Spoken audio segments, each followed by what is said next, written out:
ಈಗ ನಮ್ಮ ಮನೆಯಲ್ಲಿ ನಮ್ಮ ಅಪ್ಪ ನಮ್ಮವ್ವ ಓದಿರ್ಲಿಲ್ಲ. ನಾವು 6 ಜನ ಮಕ್ಕಳು ನಮ್ಮ ಅಪ್ಪನ ಮಕ್ಕಳು. ನಾವು ಒಬ್ಬನೇ ಓದ್ದವನು. ಇನ್ನು 5 ಜನ ಹೆಬ್ಬೆಟ್ಟು.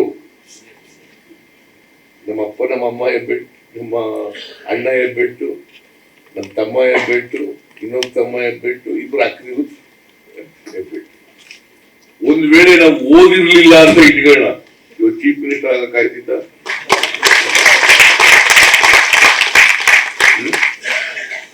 ಆಗ್ತಿದ್ದ? ನಿಮ್ಗೆಲ್ಲ ಅವಕಾಶ ಸಿಕ್ಕಿದೆ, ವಿದ್ಯಾವಂತರಾಗಿದ್ದೀರಿ. ನಿಮ್ಮ ಅನುಭವಗಳನ್ನ ಬರೀದ್ರಿ. ಯಾವುದೇ ವೃತ್ತಿ ಇದೆಯಲ್ಲ, ಯಾರ ಪಿತ್ರಾಜಿತ ಸ್ವತ್ತಲ್ಲ. ಪ್ರತಿಭೆ ಅನ್ನೋದು ಇದೆಯಲ್ಲ, ಯಾರ ಸ್ವತ್ತಲ್ಲ. ಎಲ್ಲರಲ್ಲೂ ಪ್ರತಿಭೆ ಇರ್ತದೆ.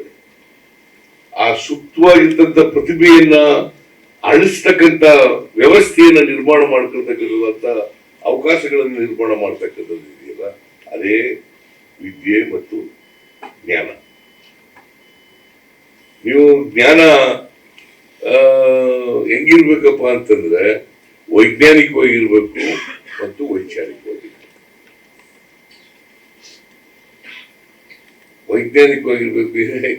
ನಮ್ಮಲ್ಲಿ ಜೆ.ಎಚ್. ಪಟೇಲ್ ಹೇಳ್ತಿದ್ರು, ಒಂದ್ಸಾರಿ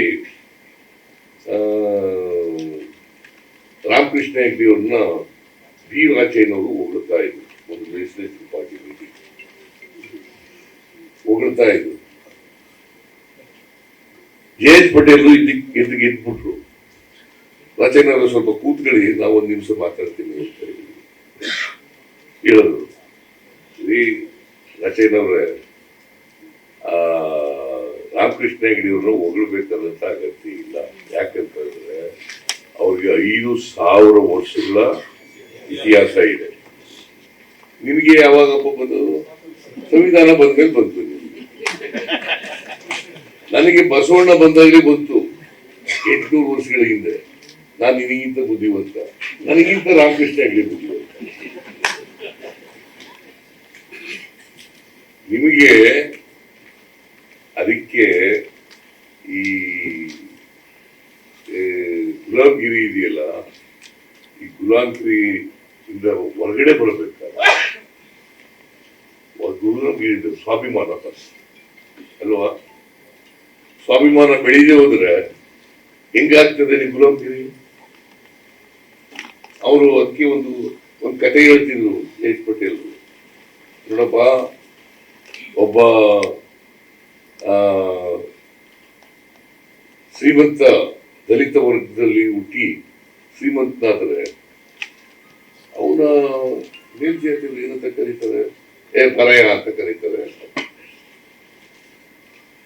ಅದೇ ಒಬ್ಬ ಅಡಿಗೆ ಮಾಡೋನು ಮೇಲ್ಜಾತಿಯವರು ಬಂದ್ರೆ ಬರೀ ಸ್ವಾಮಿ ಬುದ್ಧಿ ಸ್ವಾಮಿ ಬುದ್ಧಿ ಅಂತ ಕರೀತೀವಿ. ಅದೇ ಒಬ್ಬ ವಿದ್ಯಾವಂತ ಆಗಿ ಶ್ರೀಮಂತ ಆಗಿದ್ರು ಕೂಡ, ದಲಿತ ಕುಟುಂಬದಲ್ಲಿ ಹುಟ್ಟಿದ್ರು ಕೂಡ ಅವನ್ನ ಏಕವಚನದಲ್ಲಿ ಮಾತಾಡಿಸ್ತಕ್ಕಂಥ ಮನೋಸ್ಥಿತಿ ಇದೆಯಲ್ಲ, ಇದೇ ಗುಲಾಮ್ಗಿರಿಯ ಮನಸ್ಥಿತಿ ಅಂತ ಹೇಳ್ತಾರೆ. ಅದಕ್ಕೋಸ್ಕರ ಈ ಗುಲಾಮ್ಗಿರಿ ಮನಸ್ಥಿತಿಯಿಂದ ಈಚೆ ಬರ್ಬೇಕಲ್ಲ.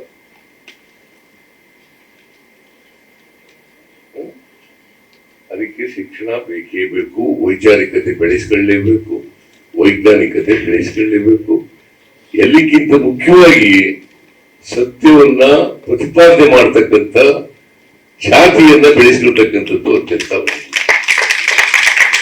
ಅವ್ರು ಏನಂತಿದಾರೋ, ಇವ್ರು ಏನಂತಿದಾರೋ ಅಂತ ಆ ಭಯ ಇದೆಯಲ್ಲ, ಆ ಭಯ ಹೋಗ್ಬೇಕಾದ್ರೆ ನಿಮಗೆ ಶಿಕ್ಷಣ, ಜ್ಞಾನ ಇಲ್ಲ, ಸ್ವಾಭಿಮಾನ ಇಲ್ಲ.